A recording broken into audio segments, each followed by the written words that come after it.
இலங்கையிலிருந்து சமீர் என்பவர் கேட்கிறாரு, ஜின்களை பார்க்க முடியுமா? அப்படி பார்க்க முடியும் என்றால் இந்த குர்ஆன் வசனத்தின் அடிப்படையில் பார்க்க முடியாது என்றாகிறது. அது எந்த குர்ஆன் வசனம்னா, நீங்கள் அவர்களை காணாத வகையில் அவனும் அவனது கூட்டத்தாரும் உங்களை பார்த்து கொண்டிருக்கின்றனர். திருக்குர்ஆன் 7:27. அப்ப இந்த இவர் என்ன கேள்வி கேட்கிறார்னா, 7:27 அல்லாஹ் சொல்றான், ஷைத்தான் உங்களை பார்க்கிறான், நீங்க ஷைத்தானை பார்க்க இயலாது, நீங்கள் பார்க்காத முறையில் அவர்கள் உங்களை பார்க்கிறார்கள் அப்படின்னு வர்றதுனால ஷைத்தான் ஜின்னா நம்ம பார்க்க இயலாது என்று தெரிகிறது. ஆனா புகாரில 5010வது ஹதீஸ்ல அபூ ஹுரைரா அவர்கள் ஜக்காத்துடைய நிதியை பாதுகாக்கும் பொறுப்பில் நியமிக்கப்பட்டார்கள். அப்ப ஷைத்தான் அந்த ஜக்காத்து பொருளை அள்ளி இருக்கிறான். அப்ப அபூ ஹுரைரா பார்த்திருக்கிறாங்க. அந்த ஹதீஸ் பிரகாரம் பார்த்தாங்கன்னு வருது. அபூ ஹுரைரா அவர்கள் ஷைத்தான என்ன செய்யறாங்க, பார்த்திருக்கிறாங்க. ஷைத்தானை பார்க்க இயலாதுன்னு வந்திருக்குது, ஷைத்தானை பார்த்திருக்காங்கன்னு வருது அப்படிங்கிறது தான் அவருடைய கேள்வி. அப்ப அதுக்கு மாத்தமா இது இருக்குது. இது அதாவது ஷைத்தானை பார்க்க இயலாது என்று 7:27 வசனம் சொல்லுகிறது. 5010வது ஹதீஸ் அது பார்க்க பார்த்திருக்கிறார், அபூ ஹுரைரா பார்த்திருக்கிறார் என்று வருது பண்றாங்க. இதுல 5010ல கொஞ்சம் ஷார்ட்டா வருது. இதே ஹதீஸ் 2311ல கொஞ்சம் நல்ல விரிவா வருது. 5010ல ரொம்ப கம்மியா வருது. 2311 அது புகாரில தான். அதுல கொஞ்சம் விவரங்கள் அதிகமா வருது. அந்த விவரங்களை வைத்து பார்க்கும் பொழுது இந்த ஷைத்தான் வந்தான்ங்கிறத எப்படி எடுத்துக்கொள்வது என்பதற்கு நமக்கு விலை கிடைக்குது. அந்த ஹதீஸ் என்ன சொல்லுதுன்னு கேட்டா,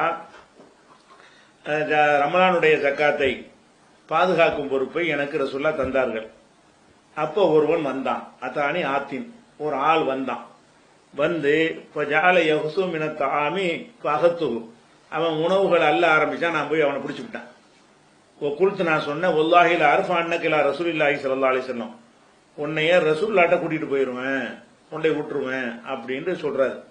சொன்ன உடனே அவன் சொல்றான், வந்தான்ல அவன் சொல்றான், இன்னி முஹ்தாஜுன், நான் ரொம்ப ஒரு ஏழையா இருக்கிறேன், அலைய ஐயாலும், எனக்கு குடும்பம்லாம் இருக்கிறது, புள்ள குட்டியெல்லாம் இருக்கிறாங்க, ஒலி ஹாஜத்தும் சதீதத்தும், எனக்கு கடுமையான தேவை இருக்கிறது, ரொம்ப கஷ்டத்தில் நான் இருக்கிறேன் அப்படின்னு சொன்ன உடனே கல்லை தன்ஹு, அவரை நான் விட்டுட்டேன்.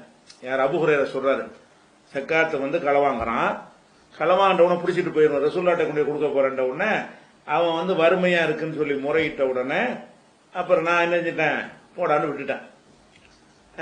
காலையில நான் போய் ரசூலுல்லாஹ்ட்ட போனேன். ரசூல் ஸல்லல்லாஹு அலைஹி வஸல்லம் என்ன செய்யறாங்கன்னு கேட்டா, மா ஃபஅல அஸீருக்குல் பாரிஹா, நேற்று இரவு உன்னுடைய கைதி என்ன ஆனான்? ரசூலுல்லாஹ் வஹீல இதை சொல்லி கொடுத்துட்டான். நேற்று ஒரு இரவுல ஒரு கைதியை பிடிச்சியப்ப அந்த செய்தி என்ன அப்படின்னு ரசூலுல்லாஹ் கேட்கறாங்க. அப்ப அபூ ஹுரைரா சொல்றாரு, நான் ஒருத்தன் வந்தான், அவன் ரொம்ப வறுமையா இருக்குன்னு சொன்னான், ரொம்ப குடும்ப குட்டியெல்லாம் இருக்குன்னு சொன்னான், இறக்கப்பட்டு நான் விட்டுட்டேன் அப்படின்னு அபூ ஹுரைரா விளக்குறாரு. அப்ப ரசூல் ஸல்லல்லாஹு சொல்றாங்க, அவன் பொய் சொல்றான், வருவான், திரும்ப ஒருக்கா வரமாட்டேன்னு போயிட்டான்ல, திரும்ப வருவான் பாரு அப்படின்னு சொல்லிட்டு சொல்லி விட்டாங்க. அப்புறம் வருவான் ரசூலுல்லாஹ் சொன்னதுனால நான் வெயிட் பண்ணிக்கிட்டே இருந்தேன். அப்புறம் கவனிக்கும் போது ஒரு நாள் அடுத்த நாள் மறுபடியும் வந்துட்டான். அடுத்த நாள் வரல, மறுபடியும் வர்றான். அங்க உணவுல குயலா போட்டதுன்னு அள்ள ஆரம்பிக்கிறான். அல்ல உன பிடிச்சிட்டேன். நான் பிடிச்ச உடனே மறுபடியும் என்ன செய்யறான், இதே மாதிரி என்கிட்ட முறையிடுறான். என்ன முறையிறான், ரொம்ப வறுமையில இருக்கிறேன், எனக்கு குடும்பங்கள்லாம் இருக்கிறது, இல்ல ஆகுது, இனிமே திரும்பி வரமாட்டேன், என்னை விட்டுரு அப்படின்ன உடனே மறுபடியும் இறக்கப்பட்டு நான் விட்டுட்டேன். அடுத்த நாள் ரசூலுல்லாஹ் கேட்டாங்க, என்னப்பா உங்க கைது என்ன ஆயிடுச்சுன்னு கேட்கறாங்க. அப்ப இவர் என்ன செய்யறாரு, நடந்த சம்பவத்தை நான் ரசூலுல்லாஹ்ட்ட விளக்கிட்டேன். அப்ப ரசூலுல்லாஹ் சொல்றாங்க, இல்ல மறுபடியும் வருவான், அவன் உன்கிட்ட போய் வரமாட்டேன்னு போய் சொல்லி இருக்கிறான், கண்டிப்பா வருவான். நான் 3வது தடவை வருவான்னு வெயிட் பண்ணிக்கிட்டே இருந்தேன். மறுபடியும் வந்தான். உணவெல்லாம் அள்ள ஆரம்பிச்ச உடனே நான் பிடிச்ச ரசூலுல்லாஹ்ட்ட போயிருவேன், இதான் கடைசி, உன்னை 2 தடவை விட்டுவிட்டேன், இந்த தடவை உன்னை விட மாட்டேன், உன்னை இழுத்துட்டு போய் ரசூலுல்லாஹ்ட்ட தான் ஒப்படைக்க போறேன், நீ வரமாட்டேன்னு சொல்லிட்டு திருப்பி வந்திருக்கிறிய இப்படின்னு ஒரு கேட்கிறார். அப்ப என்ன செய்யறான்னு கேட்டா, நீ என்னை விட்டு உனக்கு ஒரு பயனுள்ள சில திக்ரை நான் உனக்கு சொல்லி தர்றேன் அப்படின்னு என்னப்பான்னு கேட்கிறார் அபூ ஹுரைரா. அப்ப அவன் சொல்றான், இதா அவை தைலா பிராசிக்க, நீ உன்னுடைய படுக்கைக்கு தூங்க போனீன்னு சொன்னா ஆயத்துல் குர்சி ஓது, அது முடிச்சுட்டு கடைசி வரைக்கும் ஓதிட்டீங்கன்னு சொன்னா உன்கிட்ட வந்து அல்லாட்ட இருந்து உனக்கு பாதுகாப்பு ஏற்படும். ஒலா எக்கர பண்ணக்கு செய்தானும், செய்தான் உன்னை அணுக நல்லா கவனிக்கணும். உனக்கு அல்லாட்ட இருந்து ஒரு பாதுகாப்பு கிடைக்கும், செய்தான் உன்னைய சுபுகு வரைக்கும் நெருங்க மாட்டான் அப்படின்னு சொன்ன உடனே நல்ல ஒரு விஷயத்த சொல்றாருன்னு நான் விட்டுட்டேன், போடான்ட்டேன். அப்ப ரசூல்லாட்ட நான் போனோம்னு என்ன செஞ்சாங்க, இதே மாதிரி கேட்டாங்க என்ன பாச்சுன்னு. அப்ப ரசூல்லா அபூ ஹுரைரா சொல்றாரு, இந்த மாதிரி சில கலிமாவெல்லாம் சொல்லி தந்தான், ஒரு நல்ல விஷயம் சொல்றான்னு விட்டுட்டேன் அப்படின்ன உடனே அப்ப என்ன அதுன்னு கேட்ட உடனே ரசூல்லாட்ட இவர் சொல்றாரு, இந்த மாதிரி லாயிலா அல்லாஹ் லாயிலாக இல்லா உலகையில் பெய்யும் இதை பத்தி சொன்னான், இதை ஓதுனா சைத்தான் நெருங்க முடியாதுன்னு சொல்லியிருக்கிறான் அப்படின்னு சொன்ன உடனே இது எனக்கு அது நல்ல விஷயமா இருந்தவன ஒரு இவனை விட்டுருவணுமா அப்படின்னு சொல்றாரு.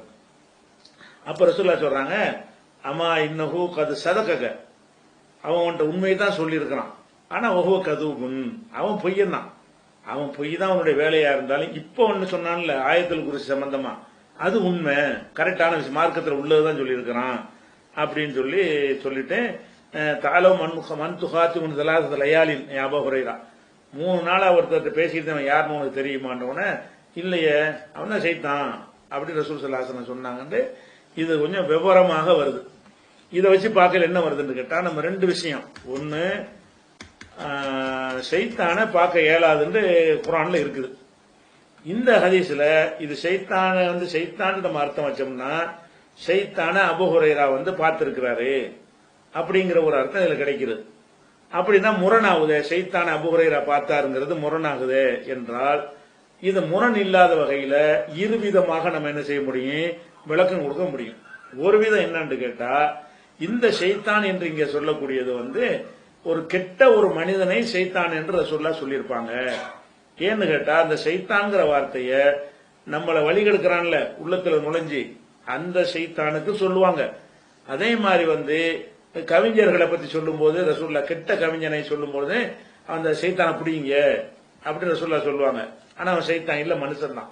முனாஃபிக்கருடைய தலைவர்களை பத்தி குர்ஆன் சொல்லும் பொழுது அவங்களுடைய ஷைத்தான்கள்ட்ட போய் இது மாதிரி பேசிட்டு திரிகிறாங்க என்று சொன்னதாக வருகிறது. இப்படி நிறைய சம்பவங்கள்ல ஷைத்தான்கிற வார்த்தை வந்தவன ஷைத்தான் விளங்கிடக்கூடாது. அந்த ஷைத்தான்கிறது கெட்ட மனுஷன்கிற அர்த்தத்தில் வந்த ஷைத்தானா, நிஜமாகவே ஷைத்தானை தான் சொல்லுதா அப்படின்னு இன்னும் கொஞ்சம் தூரம் கூட ஆய்வு பண்ணும் பொழுது இது நிஜ ஷைத்தானா இருக்க முடியாது என்று ஊகிக்க 2-3 காரணம் இருக்குது. ஒன்னு, மனிதன் பார்க்க இயலாதுன்னு ஒண்ணு. 2வது அவன் என்ன சொல்றான்னு கேட்டா, ஏன்னா வறுமையில இருக்கிறேன், எனக்கு புள்ள குட்டிலாம் இருக்கிறாங்க, கட்டும் தேவையில நான் இருந்துகிட்டு இருக்கிறேன், கொஞ்சம் இறக்கப்பட்டு விடுப்பான்னு அவன் சொல்றான். அப்ப ஷைத்தானுக்கு நம்ம ஹதீஸ்ல நம்ம பார்த்த வரைக்கும் அவனுடைய உணவுகள் என்ன, ஷைத்தான் ஜின்னெல்லாம் ஒரு இனம் தானே, நீங்க விட்டையில சுத்தம் செய்யாதீங்க, எலும்புகளை செய்யாதீங்க, ஏனென்றா அது ஜின்னுடைய உணவு என்றெல்லாம் ஹதீஸ்கள்ல வருது. அந்த ஷைத்தான்கிற அந்த படைப்புக்கு நம்முடைய சோறு, நம்முடைய குழம்பு, நம்முடைய அரிசி பருப்பு எல்லாம் அவங்களுக்கு தேவையானா தேவையில்லை. இது அள்ளிக்கிட்டு போய் சாப்பிடுற அளவுக்கு என்ன செய்யல, ஷைத்தான் புள்ள குட்டிகளுக்கு சம்பாரிச்சு கொடுக்கற மாதிரியான ஒரு இனமாக அவங்க படைக்கப்படல. அவங்கவுங்க வேற வேற நெருப்பால் படைக்கப்பட்டதுனால அவங்க வேற விதமா அது என்ன ஒரு உணவு கொடுத்தால அவங்க வளர்த்துக்கிட்டு இருக்கிறான். இப்ப என்னன்னு கேட்டா, இங்க ஜக்காத்துல் ஃபித்ர் குறித்து வச்சிருக்கிறாங்க. ஒரு மனித தேவை உள்ள ஒரு மனுஷன் எப்படி அள்ளுவானோ அந்த மாதிரி இப்ப அள்ளுறான். அப்ப அள்ளுவதே காட்டுகிறது இவன் உணவு தேவை உள்ள ஒரு மனுஷனா தான் இருக்க முடியும், உணவு தேவை இல்லாத ஷைத்தானா இருக்க முடியாது என்று அந்த அர்த்தத்தை நம்ம எடுக்க முடியுது. அதுபோக கேட்கும்போது அதுதான் அவனுக்கு காரணமா சொல்றான், என் புள்ள குட்டி எல்லாம் இருக்குது, நான் வறுமையில் இருக்கிறேன், ரொம்ப கஷ்டத்தில் இருக்கிறேன், ஹாஜத்துன் ஷதீதத்துன், கடும் தேவை எனக்கு இருக்கிறதுன்னு சொல்லி 2 தடவை சொல்றான். அதை வச்சு பார்க்கையில இவன் செஞ்ச அந்த வேலை முதல் தடவை வர்றான், மறுபடியும் வர்றான், மறுபடியும் வர்றான், 3 தடவை வர்றான்னு சொன்னா அவன் ஏதோ ஒரு தேவைக்கு வந்த கெட்ட மனுஷன் தான், ஆனா தன்னுடைய குடும்ப தேவைக்காக வேண்டி களவாட வந்தவன் மாதிரி தான் அதுல தெரிகிறது. அது போக 3வது தடவை என்ன செய்யறாரு விடுறதுக்கு தான் அவன் ஆயத்துல் குர்சி சொல்லி தவிச்சிட்டு போயிட்டான். ரசூலுல்லாஹ் முன்னிட்டு போயிடாத, நான் உனக்கு ஒரு நல்ல ஒரு திக்ர சொல்லி தர்றேன் அப்படின்னு சொல்லிட்டு ஆயத்துல் குர்சியை ஓய்த்து வந்தோம்னா ரசூலுல்லாஹ் என்ன செய்யறாங்க, அவன் பொய்யன் தான், ஆனா அவன் சொன்னது உண்மைதான் அப்படிங்கிறாங்க. இதை வைத்து என்ன செய்யணும்னு கேட்டா, ஆயத்துல் குர்சியை சொல்லி தந்தாங்கிற ஒரு வகையில அது ஷைத்தானா இருக்க முடியாது. ஏன்னு கேட்டா, அந்த ஷைத்தானை என்ன சொல்றான்னு கேட்டா, ஷைத்தான் உன்னை நெருங்க இயலாது. இந்த ஆயத்துல் குர்சி ஓதுனின்னு சொன்னா சுபுஹ் வரைக்கும் ஷைத்தான் உன்னை நெருங்க மாட்டான் என்றெல்லாம் அந்த அவன் சொல்லி கொடுக்கிற வாசகத்திலே வருது. இதெல்லாம் வச்சு பார்க்கக்கூடிய நேரத்தில் கெட்ட மனுஷனை ரசூலுல்லாஹ் அப்படி சொல்லி இருக்கிறாங்க என்று எடுத்துக்கொண்டால் இந்த வசனத்துக்கு மாற்றம் இல்லை. எந்த வசனத்துக்கு? அதாவது நீங்கள் அவர்கள் பார்க்காத வகையில் நீங்கள் பார்க்கிறீர்கள் என்று வருதுல, நீங்கள் பார்க்காத வகையில் அவங்க உங்களை பார்க்கறாங்க அப்படின்னு வருதுல அந்த வசனம். அந்த வசனத்துக்கு மாத்தமாக ஷைத்தான் அர்த்தம் கொடுத்தா அமைஞ்சிரும். ஷைத்தானுக்கு கெட்ட மனுஷன் அர்த்தம் கொடுத்தோம்னு சொன்னா அப்ப கெட்ட மனுஷன் தானே பார்த்திருக்காரு. இதுக்கு அந்த ஆயத்துக்கு எந்த விதமான ஒரு மோதலும் இல்லை. இப்படி ஒரு கருத்தை நம்ம கொடுக்க முடியும். அப்படி இல்லை, அது ஷைத்தான் தான் என்றுதான் கொடுக்கணும்னு சொன்னால் அதுக்கு முகாந்திரம் அந்த மாதிரி வைத்துக் கொண்டோமையானால் அப்போ நம்ம என்ன செய்ய முடியும்? முரண் இல்லாம விளங்க முடியும். அது என்ன விளக்கம்னு கேட்டா, ஷைத்தானை நம்ம பார்க்க இயலாதுங்கிற உண்மை. ஷைத்தான மாதிரிய மலக்குகளை பார்க்க இயலாது. ஆனால் இறை தூதர்கள் வாழுகிற காலத்துல அவங்க மூலமாக என்ன செய்வாங்கன்னு கேட்டா அல்லாஹ் ஷைத்தானையும் காட்டி தருவான், மலக்கையும் காட்டி தருவான். அது ஷைத்தான் தான் சொல்லுவதற்கு இறை தூதர் இருக்கணும். நம்மள்ட்ட போறத வந்துட்டான்னா அவன் ஷைத்தான் எப்படி கண்டுபிடிப்பீங்க? அல்லாஹ்வுடைய தூதர் இருந்தாங்கன்னா இது வந்தது ஷைத்தான் தான், வந்தது மலக்கு தான், இல்ல மனுஷன் தான் அப்படின்னு உறுதிப்படுத்துவாங்க. அப்ப ரசூல் ஸல்லல்லாஹு அலைஹி வஸல்லமோ இதர நபிமார்களோ வாழக்கூடிய நேரத்தில் ஷைத்தான் வந்தால் அப்ப அல்லாஹ் நாடினால் அந்த நபிமார்களுக்கு காட்டுவது போலவே அங்க பக்கத்தில் இருக்கிற ஆளுகளும் அல்லாஹ் என்ன செய்வான்? காட்டுவான். அப்படிங்கிறதுக்கு நமக்கு ஆதாரங்கள் கிடைக்கிறது. எப்படி கிடைக்கிறது என்று சொன்னால், நான் தொழுது கொண்டிருக்கும் ரசூலுல்லாஹ் என்ன செய்யறாங்கன்னா முன்னாடி போய் பாஞ்சு பேருந்து பிடிக்க மாதிரி போறாங்க. அப்புறம் ரிவர்ஸ் ஆகிட்டாங்க. தொழுது முடிச்சோன்னு சஹாபாக்கள் கேட்கறாங்க, என்னமோ பாஞ்சு பிடிக்கிற மாதிரி போனீங்கன்னு. ஒரு ஷைத்தான் ரொம்ப சேட்டை பண்ணிக்கிட்டு இருந்துச்சு, அதை புட்டிச்சு கட்டி போட்டு காலையில மதீனாவுல உள்ள எல்லாத்தையும் காட்டலாம்னு நினைச்சேன்.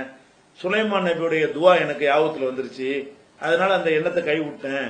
சுலைமான் நபி துவா செஞ்சார்ல, எனக்கு கொடுத்த ஆட்சியை யாரும் கொடுத்துறாது, அதுவும் அல்லாஹ்விட்ட ஒரு அல்லாஹ் ஒரு பிரார்த்தனை செஞ்சிருக்கிறாரு, அது வரக்கூடாதுன்னு சொல்லிட்டு நான் விட்டுட்டேங்கிறாங்க. இப்ப என்னன்னு கேட்டா, அந்த துவா இல்லைன்னு சொன்னா பிடிச்சு கட்டி எல்லாரையும் பார்க்க வச்சிருப்பேங்கிறாங்கல்ல. அப்ப எல்லாரும் பார்க்கும்படி செய்திருப்பேன் என்று சொன்னால் அப்ப இறை தூதர்கள் காலத்தில் மனிதர்கள் பார்க்கக்கூடிய வகையில் அந்த ஷைத்தான் நல்லா காட்டுவான். இறைவன் நாடினால் மனிதர்கள் மாதிரி ஷைத்தான் காட்டுற மாதிரி என்ன செய்வான்? அந்த தோட்டத்தில் நல்லா காட்டுவான். அதுக்கும் வாய்ப்பு இருக்கிற அப்படியும் புரிந்து கொள்ள முடியும். அதுக்கு உதாரணம் சொல்வதாக இருந்தால் மலக்குகளை உதாரணத்துக்கு எடுத்துக்கலாம். மலக்குகள் இதே மாதிரி தானே, மலக்குகளை பார்க்க முடியாது. இப்ப ரசூல் ஸல்லல்லாஹு அலைஹி வஸல்லம் அவர்கள்ட்ட ஜிப்ரீல் பல தடவை வந்திருக்கிறாங்க. வரும்பொழுதெல்லாம் சஹாபாக்கள்லாம் பார்த்தாங்களா? இல்ல. அவர் வருவாரு, போய் சொல்லிட்டு போவாரு. போன பிறகு ரசூல் என்ன செய்வாங்க? இப்ப ஜிப்ரீல் என்கிட்ட வந்தாரு, ஜிப்ரீல் அதை சொன்னாரு, இப்படி ரசூல் ஸல்லல்லாஹு அலைஹி வஸல்லம் அந்த செய்திகளை மக்களுக்கு சொல்லுவாங்க. அவங்களுக்கு வஹி வரும் பொழுதெல்லாம் பக்கத்தில் இருக்கிற சஹாபாக்கள்லாம் அந்த ஜிப்ரீல் வந்துட்டாரு, அஸ்ஸலாமு அலைக்கும் ஜிப்ரீல் யாராவது சொல்லி இருக்கிறாங்களான்னா சொல்லல. ஏன் சொல்லல? அவங்க மக்களுக்கு காட்சி தருவதற்கு வரல. அவர் நேரடியா அல்லாஹ்வுடைய ரசூல்கிட்ட செய்தியை சொல்றதுக்கு வர்றாரு. அப்படி வரும் பொழுது மக்கள் எல்லாம் தெரியற மாதிரி வரணுங்கிற எந்த ஒரு அவசியமும் ஏற்படல.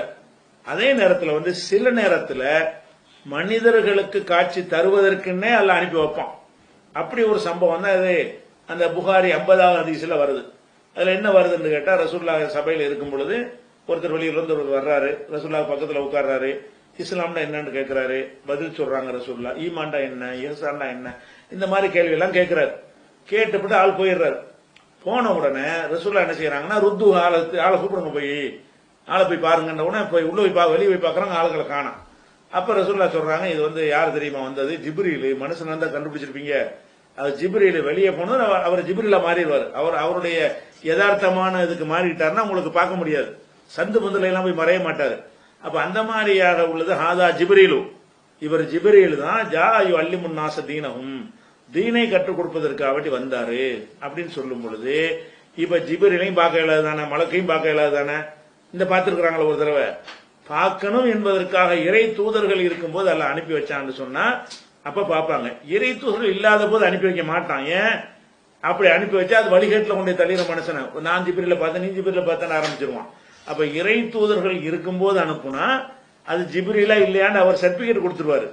இறை தூதர்கள் இல்லாத காலத்துல அது முடியுமான்னா முடியாது. அப்ப இது பார்க்க முடியாது என்பது அர்த்தம் என்னன்னு கேட்டா, நேச்சுரலா இயற்கையா பார்க்க இயலாது. அல்லாஹ் விதிவிலக்கா நாடினால் சிலருக்கு காட்டுவான். காட்டினாலும் அது ஷைத்தான் தான் யார் முடிவு பண்ண முடியும்? இறை தூதர்கள் இருந்தா தான் முடிவு பண்ண முடியும். இல்லாட்டி நான் என்கிட்ட ஒருத்தர் வந்து பார்த்துட்டு போறான், மனுஷன் மாதிரி வந்துட்டு சைத்தானாவே இருக்கிற பேசிட்டு சொல்றான், சைத்தான் எனக்கு எப்படி தெரியும்? அது சொல்ல முடியாது. அதனால அது வந்து இறை தூதர்கள் இருக்கும் பொழுதுதான் இது சாத்தியம்ங்கிறத நம்ம விளங்கிக்கணும். இது புகாரி 50வது ஹதீஸ்ல வந்து மலக்குகளும் ஒளியால் படைக்கப்பட்டவங்க நம்ம பார்க்க முடியாது, பார்த்தது இல்லை என்றாலும் பார்க்கணும் என்பதற்கு அல்ல அனுப்புனான்னு சொன்னா அப்ப பார்த்திருக்கிறாங்க மனித வடிவத்தில். அதே மாதிரி வந்து ரசூல் ஸல்லல்லாஹு அலைஹி வஸல்லம் வஹி கொண்டு வர்றாரு, ஜிப்ரீல் வர்றாரு. அப்ப ஆயிஷா நாயகி பக்கத்தில் இருக்கிறாங்க. அப்ப ரசூலுல்லாவும் ஆயிஷா நாயகி ஜிப்ரீல் 3 பேர் இருக்கிறாங்க. ஆனா ஜிப்ரீல் இருப்பது வந்து ரசூலுல்லாவுக்கு மட்டும் தான் தெரியுது, ஆயிஷா நாயகி தெரியல. அப்ப என்ன செய்யறாங்க, ஜிப்ரீல் ரசூலுல்லாஹ் சொல்றாங்க, ஆயிஷாவே ஜிப்ரீல் வந்திருக்கிறாரு, உனக்கு சலாம் சொல்றாரு அப்படிங்கிறாங்க. ஆயிஷா நாயகி என்ன சொல்றாங்கன்னா, ஜிப்ரீலை பார்த்துட்டதுல உங்களுக்கு சலாம் சொல்லணும்ல, அப்படி சொல்ல மாட்டேங்கிறாங்க. அவருக்கு நான் சலாம் சொன்னேன்னு சொல்லுங்க, அலைஹி சலாம்ங்கிறாங்க. அலைக்க சலாம்னு சொல்லாம அலைக்கும் சலாம்னு சொல்லாம அலைஹி சலாம், அவருக்கு சலாம் உண்டாகட்டும் படற்கையாக என்ன செய்யறாங்க, பதில் சொல்றாங்க. அப்ப அப்ப சொல்லிட்டு அவங்களே சொல்றாங்க, தரா மாலா அரா, அல்லாஹ்வுடைய ரசூலே நீங்க நாங்க பார்க்காதான் நீங்க பாக்குறீங்களே, நாங்க ஜிப்ரீல் இருக்காருங்கிறீங்க, நான் பார்க்கவே இல்லை, நீங்க பாக்குறீங்க அப்படின்றது ஆயிஷா நாயகி சொன்னாங்கன்னு சொல்லி புகாரில 3768வது ஹதீஸில் வருகிறது. இது எதை காட்டுகிறது, ஆயிஷா நாயகி வந்து அவங்க இருக்கிற பக்கத்துல தான் ஜிப்ரீல் உட்கார்ந்து இருக்காரு. ஆனால் அவங்களுக்கு காட்சி தருவதற்கு அவர் வரல. அவர் வந்த டியூட்டி வந்து ஜிப்ரீல் அவருக்கு ஒரு வடிவத்தில் வந்திருக்கிறார். அது நபிமார்களுக்கு தான் தெரியும். அப்ப இறை தூதராகிய நபிகள் நாயகத்துக்கு தெரிஞ்சு பக்கத்துல இருக்கிற ஆயிஷா நாயகி தெரியல, ரசூலுல்லாஹ் சலாம் சொன்னாங்கன்னு சொல்றதை வச்சுதான் அவங்க தெரிஞ்சுக்கிற முடிஞ்சு. இப்படியாக வந்து என்ன செய்வோம், அல்லாஹ் வந்து சின்ன செய்தான கூட நான் பிடிச்சி கட்டி போட்டு காட்ட வேண்டாங்கல்ல, அப்படியான ஒரு விதிவிலக்குல காட்டுறது வந்து முரணாக எடுத்துக்கொள்ள கூடாது. அதே மாதிரி வந்து இப்ராஹிம் நபியுடைய காலத்துல வந்து லூத் நபியும் வாழ்றாங்க. லூத் நபியுடைய சமுதாயத்தை அழிப்பதற்காக வேண்டி மலக்குகள் எல்லாம் அனுப்புறான், மனித வடிவத்தில் அனுப்புறான். முதல்ல இப்ராஹிம் நபிட்ட வந்து பார்க்க வர்றாங்க. அவர் பயந்து போய் என்ன சொல்லி விருந்துலாம் கொடுக்குறாரு, சாப்பிட மாட்டேங்கிறாங்க. அப்பதான் சொல்றாங்க, நாங்க மலக்காக்குங்க எதுக்கு வந்திருக்கோம்னா லூத் நபி சமுதாயத்துல ரொம்ப ஓரினை சேர்க்கையில ஈடுபட்டு இருக்கிறாங்க, அவர்களை அழிப்பதற்காக நாங்க வந்திருக்கிறோம் அப்படின்னு சொல்லிட்டு அந்த வந்ததோட வந்ததாக என்ன செய்யறாங்கன்னு கேட்டா அவருக்கு நற்செய்தி சொல்றாங்க, உனக்கு பேரப்புள்ள மகன் பிறக்க போறான் இப்ராஹிம், சாரி இஸ்ஹாக்குண்டு, இஸ்ஹாக்கு அப்புறம் யாக்கூப் பிறப்பாரு. பஷர்னாஹா பி இஸ்ஹாக ஒமின் வராய் இஸ்ஹாக யாக்கூப், இஸ்ஹாக்கும் இஸ்ஹாக்கு அப்புறம் யாக்கூப் பிறப்பதாக உனக்கு நற்செய்தி சொல்றோம்னு சொல்லிட்டு இப்ராஹிம் நபியுடைய மனைவி இடத்தில் அவங்க சொல்றாங்க மலக்கள். இது 1171 இருக்கிறது. அந்த மனைவி என்ன செய்யறாங்க, மலக்கள்கிட்ட பேசுறாங்க, இது எப்படி எனக்கு புள்ள பிறகு, நான் கிழவியா இருக்கிறேன், என் கணவரும் கிழவனா இருக்கிறாரு எப்படின்னு கேட்கிறாங்க. அப்ப இது மலக்கு தானே வந்தாங்க, மனுஷன் பார்க்க முடியாது தானே, ஆனா பாக்குறாங்க. நபியோட இருக்கும் பொழுது இவர் தான் மலக்குன்னு சொல்வதற்கு நபி இருக்கிறார். அப்படி இருக்கிற காரணத்தினால அந்த உரையாடல் பண்ணது மலக்கு தான் அப்படின்னு அவங்களுக்கு அறிந்து கொள்ள முடியும். அப்படிங்கிற வகையில பார்க்க முடியுமான்னு கேட்டா அது மலக்கையும் பார்க்க முடியும், ஜின்னையும் பார்க்க முடியும். ஏன்னா ஜின்னை வந்து கட்டி போட்டு காட்டுவாங்கிறாங்கல்ல, அதை வச்சு நம்ம விளங்கி கொள்ளலாம். அந்த மாதிரி எடுத்துக்கிட்டு அது மரியம் அலைஹிஸ்ஸலாத்து என்ன செய்யறாங்க, அவரு ஜிப்ரீல் வர்றாரு, மரியம் அலைஹிஸ்ஸலாம் பாக்குறாங்க. அது என்ன மாதிரி வர்றாரு, அவர் வர்றாரு பத்த மஸ்தலஹா பஷரன் சவியா, 19வது அத்தியாயத்துல 17வது வசனத்தில் வருகிறது. அது முழு மனிதனாக ஒரு ஆம்பளையாக வந்து நின்றாரு. அப்ப மலக்கு தான் அவரு, ஒரு ஆணாக வந்து நின்ற உடனே தான் நான் அல்லாட்ட பாதுகாப்பு தர்றேன்னு சொல்லி மரியம் அலைஹிஸ்ஸலாம் பேசுறாங்க. அந்த மாதிரி அனுப்பி வைக்கும் பொழுது அது இறைவன் வந்து ஒரு அதிசயத்தை நிகழ்த்துவதற்காக அனுப்பும் பொழுது அப்ப வந்து இறைவன் காட்சி செய்யற மாதிரி செய்வான். விதிவிலக்கு அதெல்லாம் பார்க்க மாட்டார்கள் என்பது பொதுவான விதியா இருந்தாலும் அதிலிருந்து விதிவிலக்குகள் இருக்கின்றன. என்ன விதிவிலக்கு, இறை தூதர்களோடு இருக்கும் பொழுது அல்லாஹ் காட்டி என்ன செய்வான், விதிவிலக்கு பண்ணுவான். அது மாதிரி வந்து மனிதர்களுக்கு சில விஷயங்களை மனித வடிவத்தில் போய் சொல்லணும் அப்படின்னு நினைக்கும் பொழுது அப்படி விதிவிலக்கு பண்ணுவான் இருக்குது. அந்த மாதிரி எடுத்துக்கொண்டோமையானால் அந்த அபூ ஹுரைராவுடைய ஹதீஸ்ல ஒரு ஷைத்தாண்டை வைத்துக் கொண்டாலும் அது முரண் வராது. ஷைத்தான் என்பது மனுஷன் வைத்துக் கொண்டீர்களேயானால் அந்த ஆயத்துக்கு முரண் இல்லை. ஷைத்தாண்டு வச்சுக்கிட்டா கூட அப்பவும் நிராகரிக்கிற அளவுக்கு வருமானா வராது. ஏன்னு கேட்டா இது ரசூல் காலத்தில் நடக்குது. அப்படி புரிந்து கொள்வதற்கு அந்த ஹதீஸ்ல வாசகங்கள்லாம் வருது. என்ன வருது, ரசூல்லாவுக்கு தெரிஞ்சேதான் எல்லாம் நடக்குதுங்கிறதுக்கு பேர் சொல்லும் போதே ரசூல்லா கேட்டுப்படுறாங்க. முதல் நாள் வந்து ஜாமான களவாண்டான், களவாண்டவன ரசூல்லாட்ட அபூ ஹுரைரா போறாரு, என்னப்பா நேத்து நடந்துச்சு ராத்திரி உன் கைது என்ன ஆனான்னு ரசூல்லா கேட்கறாங்க, இவர் சொல்லல. அப்படின்னா என்ன நடக்குன்னா இதெல்லாம் வகையில நடந்துகிட்டு இருக்குது. இது எல்லாமே அல்லாஹ்வுடைய ரசூலுக்கு தெரிஞ்சிய ஒரு ஷைத்தானை கொண்டு ஒன்றை கற்று தருவதற்காக கூட என்ன செய்யலாம், அல்லாஹ் அது ஷைத்தானாவை அனுப்பியிருக்கலாம், நெச ஷைத்தானாவும் இருக்கலாம். நெச ஷைத்தானாக இருந்தாலும் அதுக்கு முரணாண்டு கேட்டா முரண் இல்லை. ஏன்? நபிமார்கள் மூலமாக உறுதிப்படுத்தப்பட்டால் ஷைத்தானை பார்க்கலாம், மலக்க பார்க்கலாம். நபிமார்கள் வாழ்ந்து அவர்களால் இவன் தான் ஷைத்தான், இவர் தான் ஜிப்ரீலு அப்படின்னு உறுதிப்படுத்தக்கூடிய நிலை இருந்தால் அப்ப மலக்குகளை பார்த்தாங்க ஷைத்தானை பார்த்தாங்கன்னு வந்துச்சுன்னு சொன்னா அது அந்த வசனத்துக்கு எதிர் என்று நம்ம எடுத்துக்கொள்ளக்கூடாது. இப்படி இணைத்து இரு அர்த்தத்தை கொடுத்தாலும் அதுல அந்த நீங்கள் பார்க்க முடியாதுன்ற வசனம் இருக்குல்ல, அதுக்கு முரண் இல்லாத முறையில் நம்ம விளக்கம் கொடுக்க முடியும். அதை புரிந்து கொள்ள வேண்டும். அடுத்ததாக இதே கருத்துப்பட இன்னொரு கேள்வி கேட்டிருக்கிறாங்க வேற ஒருத்தர். அதாவது உமர் ரலியல்லாஹு சொன்னாங்களாம், அந்த ஹதீஸை வாதிச்சா பெரிய ஹதீஸா இருக்குது. அந்த சாராம்சத்தை நான் சொல்றேன். என்னன்னு கேட்டா, நான் இப்படித்தான் கருதுகிறேன் அப்படின்னு இப்போ உமர் சொன்னாரையானால் அவர் கருதின மாதிரியே இருந்துரும்.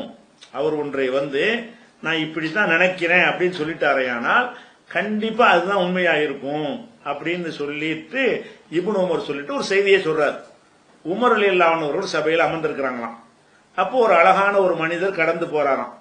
இது புகார்ல வரக்கூடிய ஹதீஸ். கடந்து போகும் பொழுது உமர் ரலியல்லாஹு என்ன சொல்றாங்கன்னு கேட்டா, இந்த மனிதர் இன்னமும் காபிரா தான் இருப்பார், அநேகமா முஸ்லீம் ஆயிருக்க மாட்டார். இல்லைன்னா கடந்த காலத்துல குறி சொல்லி ஜோசியம் சொன்னவரா இருப்பாரு, ரெண்டில் ஒன்னா தான் இருக்கணும் அப்படின்னு உமர் கணிக்கிறார். ஒரு அழகான மனிதர் போறாரு. அந்த அழகான மனிதரை பார்த்து விட்டு உமர் என்ன சொல்றாங்கன்னு கேட்டா, இந்த ஆள் முஸ்லீமா இருக்க முடியாது, இல்லைன்னு சொன்னா அவர் ஏற்கனவே குறி சொல்லி ஜோசியம் சொல்லி பொழைச்சவரா இருக்கணும், ரெண்டுல ஒண்ணுதான் இருக்கணும் அப்படின்னு சொல்லிட்டு ஆளை கூட்டிட்டு வாங்கிறார். போனவரை கூட்டிட்டு வர்றாங்க. கூட்டிட்டு வந்த உடனே அப்ப என்ன செய்யறாங்கன்னா இதே மாதிரி உமர் சொல்றாங்க. அந்த ஆள் என்ன செய்யறாருன்னு கேட்டா, ஒரு முஸ்லீமுக்கு போய் இப்படி ஒரு அழகான வரவேற்பு கொடுக்குறீங்களே, நான் தான் ஒரு முஸ்லீமா இருக்கிறேன், இவர் முஸ்லீமா இருக்க மாட்டாருன்னு சொல்லி வரவேற்பு கொடுக்குறீங்களேன்னு சொல்லி அவர் கடிந்து கொள்றாரு. அப்ப உமர் சொல்றாரு, இல்ல நீ அறியாமை காலத்துல உள்ள செய்தியை சொல்லு அப்படின்னு சொன்ன உடனே அவர் என்ன செய்யறாரு, ஆமா அறியாமை காலத்துல நான் ஜோசியம் தான் பார்த்துக்கிட்டு இருந்தேன், நீங்க கணிச்சது சரிதான், நான் ஜோசியக்காரனா இருந்திருப்பேன், நீங்க கணிச்சீங்களே அது கரெக்ட் தான், நான் ஜோசியம் தான் பார்த்துட்டு இருந்தேன் ஆரம்ப காலத்துல அப்படிங்கிறாரு. அப்ப உமர் அவர்கிட்ட கேட்கிறாரு, நீ ஜோசியம் பார்த்தங்கிறீங்க, ஜோசியம்னா ஜின்னு எல்லாம் பேசி இருக்கும்ல, அந்த ஜின்கள் ஏதாவது ஒன்றை சொன்னுச்சா ஜோசியம் பார்த்த காலத்துல அப்படின்ன உடனே அப்ப அவர் சொல்றாரு, ஆமா சொன்னுச்சு, ஒரு வியப்பான செய்தி சொன்னுச்சு. என்ன சொன்னுச்சுன்னு கேட்டா, ஜின்களாகிய நாங்கள் ஒரு சாதாரணமா சுதந்திரமா சுத்திக்கிட்டு இருந்தோம், இப்ப வானுலக செய்திகளை கேட்க முடியாமல் நாங்கள் தடுக்கப்படுறோம், மேல எங்களுக்கு போக முடியல அப்படின்னு சொல்லி ஒரு ஜின்னு பயந்து போய் என்கிட்ட சொன்னுச்சு. என்ன நினைச்சுன்னு தெரியல, அந்த ஜின்களை அரபுகள் எல்லாம் அரபுகளை பின்தொடர்ந்த மக்கள்லாம் அரபுகளை பின்பற்றி போறாங்க, அப்படி ஒரு நிலைமை ஏற்பட்டு போச்சுன்னு அந்த ஜின்னு இவர்கிட்ட சொன்னிச்சான். அதாவது அரபுகள்னா இஸ்லாத்தை முஸ்லீம் ஆயிடுறாங்க, அவங்கள மக்கள்லாம் ஃபாலோ பண்ணி போறாங்க, இது எங்களுடைய ஜின்களுடைய ஆதிக்கம் உடைஞ்சு போச்சுன்னு என்ற சொன்னுச்சுன்னு அவர் சொல்றாரு. அப்போ உமர் என்ன சொல்றாங்கன்னா, நீ சொல்ற கரெக்ட் தான், இதே மாதிரி தான் எனக்கும் நடந்துச்சு. காபத்துல்லாஹ் படுத்திருக்கும் பொழுது ஒரு சத்தம் கேட்டுச்சு. என்ன சத்தம் கேட்டுச்சு? விரைவில் ஒருத்தர் வரப்போகிறார், அவர் லா இலாஹ இல்லல்லாஹ் சொல்லுவாரு, தெல்ல தெளிவா பேசக்கூடியவர் வரப்போகிறார்னு சத்தம் கேட்டுச்சு. மக்கள்லாம் துள்ளி குதிச்சு பார்த்தா யாரையும் காணா. மறுபடியும் அதே சத்தம் கேட்டுச்சு. என்ன கேட்டுச்சு? ஒருத்தர் வரப்போறாரு, அவர் அல்லாஹ்வை தவிர வணக்கத்துக்குரியவன் யாரும் இல்லைன்னு சொல்ல போறாரு அப்படின்னு சொல்லி எனக்கும் அது மாதிரி அசரீர்ல சத்தம் வந்துச்சு. பிறகு பார்த்தா ரசூலுல்லாஹ் முகமது நபி நான் தான் அல்லாஹ்வுடைய தூதர்னு சொல்ல ஆரம்பிச்சார். இதைத்தான் சொல்லியிருக்கிறாங்க. அது முன்னறிவிப்பு மாதிரி.